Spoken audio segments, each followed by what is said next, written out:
तो सिद्धार्थ भैया को आपने सुना, मेरा दावा सही साबित हुआ। मैंने इतनी सीटें कही थी, 60 से 70 से ज्यादा सीटें आने नहीं वाली हैं। और शंकराना जी अब आप बोलिए सर, कंप्लीट कर लीजिए आप, फिर मैं अशोक वानखेड़े कुछ बात करना चाह रहे हैं, आप कंप्लीट कर लीजिए। शंकराना जी, आपकी जरूरत किसी को अब है नहीं, वैसे 21 सीटें हैं, ना कांग्रेस को जरूरत है ना बीजेपी को। ना हमको भी किसी की जरूरत नहीं है सर।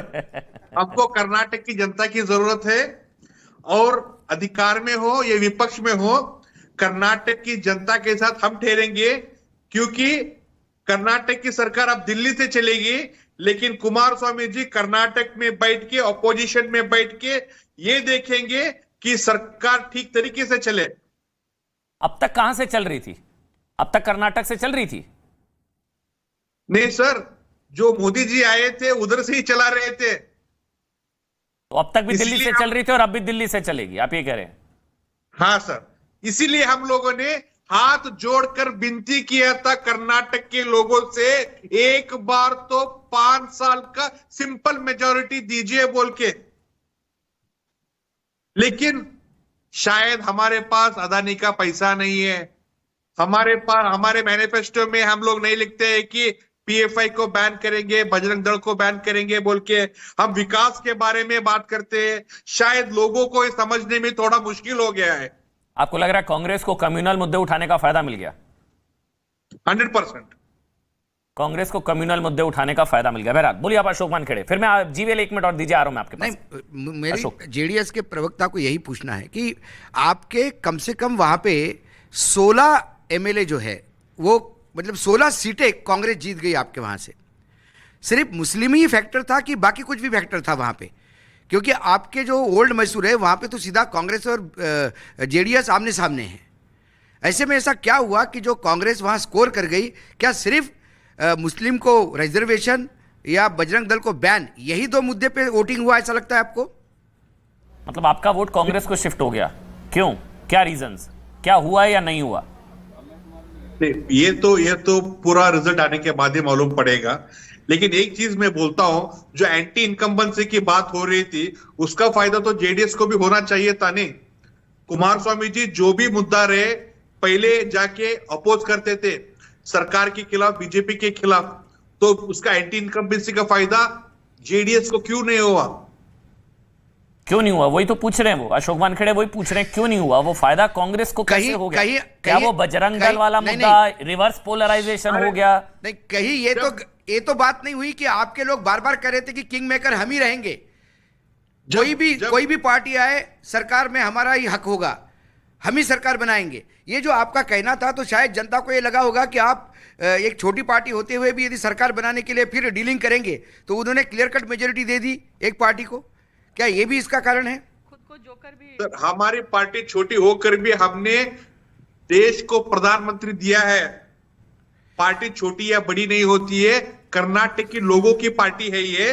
और कांग्रेस लोगों का ये जो है, मैं ये मुफ्त, आप करंट मुफ्त में दूंगा, रोटी दूंगा, कपड़ा। मैं आपको पूरे रिस्पेक्ट के साथ एक बात कहता हूं, आपकी छोटी पार्टी होते हुए भी आपने प्राइम मिनिस्टर दिया, तो वो प्राइम मिनिस्टर के बाद में क्या हाल हो गए, कैसा उनको 1 साल के अंदर जाना पड़ा, ये भी आपके सामने है। आपकी पार्टी छोटे होते हुए भी 2 बार मुख्यमंत्री बने आपके, और वो भी 2 बार भी मुख्यमंत्री कितना अनसेरेमोनियसली तरीके से उनको उतारना पड़ा, एक जगह तो प्रेस कॉन्फ्रेंस में रोना पड़ा। तो क्या आपको लगता है कि छोटी पार्टी जब बड़ी पार्टी का समर्थन लेके मुख्यमंत्री बनता है, तो क्या उनके भरोसे नहीं रहता? क्या वो इंडिपेंडेंटली अपना एजेंडा लागू कर सकते हैं जो आपने किया था?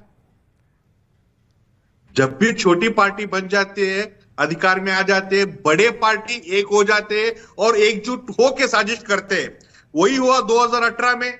कुमार स्वामी जी तो अच्छी तरीके से चल रहे थे। कांग्रेस के सिद्धरामैया जी उनके एमएलए को बीजेपी बेच के खुद बीजेपी का गवर्नमेंट बनाया। तो फिर ऐसे कांग्रेस और ऐसे बीजेपी के साथ आप कैसी सरकार बनाने की बात कर रहे थे?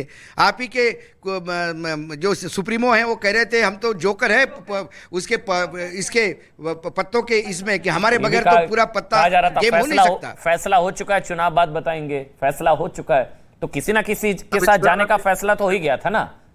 ये दोनों अनटचेबल तो। कर्नाटक की जनता अगर यही चाहते हैं तो यही सही।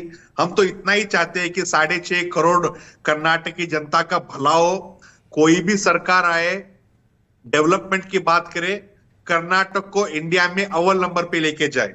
बस हम यही चाहते हैं सर। जीवीएल, क्या इन इन इन नतीजों का अब मध्य प्रदेश में चुनाव, राजस्थान में चुनाव, 24 में चुनाव असर होगा ना? मतलब ये कर्नाटक को बहुत बड़ा चुनाव, मतलब दक्षिण में इकलौता आपका राज्य, वो भी हाथ से अब चला ही गया, अब तो क्या बचा है? फिर इन राज्यों, इन नतीजों का असर मध्य प्रदेश, राजस्थान आगे होगा, ये कांग्रेस मानकर चल रही है, असर होगा इसका? अमन जी, जनरली एक प्रदेश के चुनाव का असर दूसरे प्रदेश पर अक्सर नहीं होता है, क्योंकि हर प्रदेश के पार्टियां अलग है, परिस्थितियां अलग है, सरकारें अलग है, तो जनरली इसका कोई असर नहीं होता है। बगल वाले प्रदेश में भी नहीं होता है, ये तो कर्नाटक और मध्य प्रदेश, छत्तीसगढ़ तो कई दूर इलाके हैं, लेकिन तो इसलिए मैं नहीं मानता। एक विधानसभा का चुनाव का रिफ्लेक्शन भी आपको पार्लियामेंट के चुनाव में नहीं दिख रहे। हमने देखा जैसे राजस्थान, मध्य प्रदेश हारने के बाद भी हमने स्वीप किया है 6 महीने के अंतराल में, 4 महीने के अंतराल में।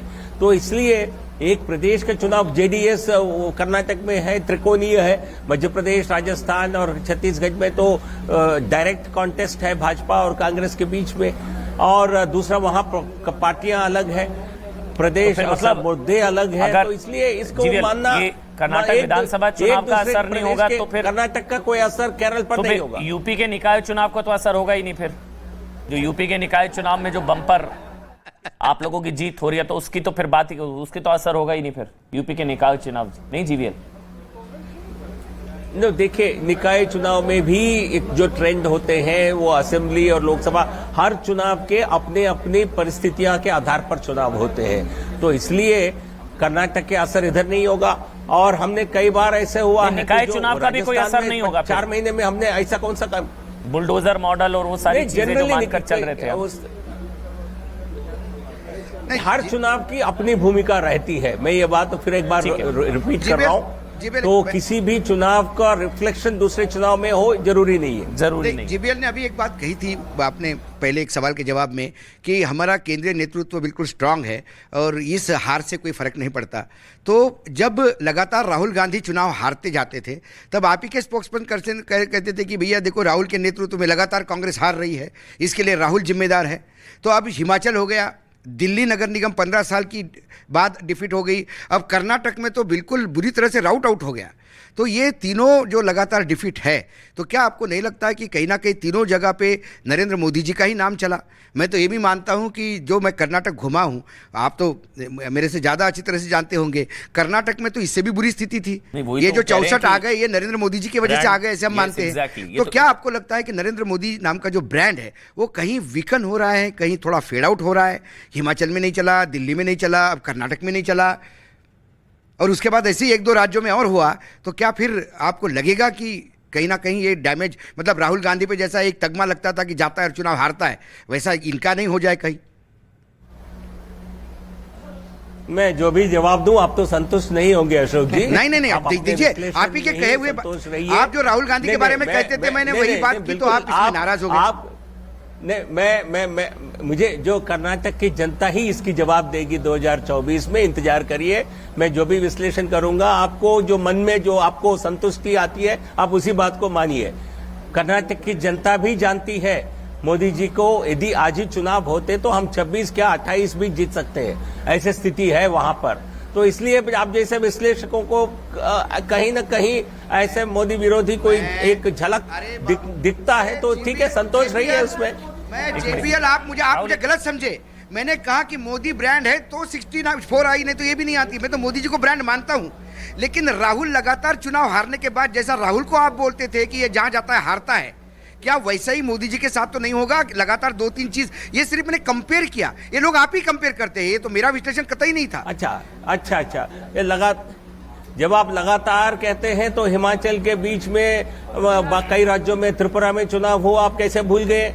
बीच में कुछ चुनाव हुए थे, या आप केवल चुनिंदा चुनावों को ध्यान में रख के बात करना चाहते हैं? नहीं, आप तो 2 एमएलए पे भी सरकार बना लेते। हिमाचल के साथ सुन लीजिए, हिमाचल के साथ गुजरात हुआ है, गुजरात के बाद त्रिपुरा हुआ है। नहीं, मैंने क्या कहा?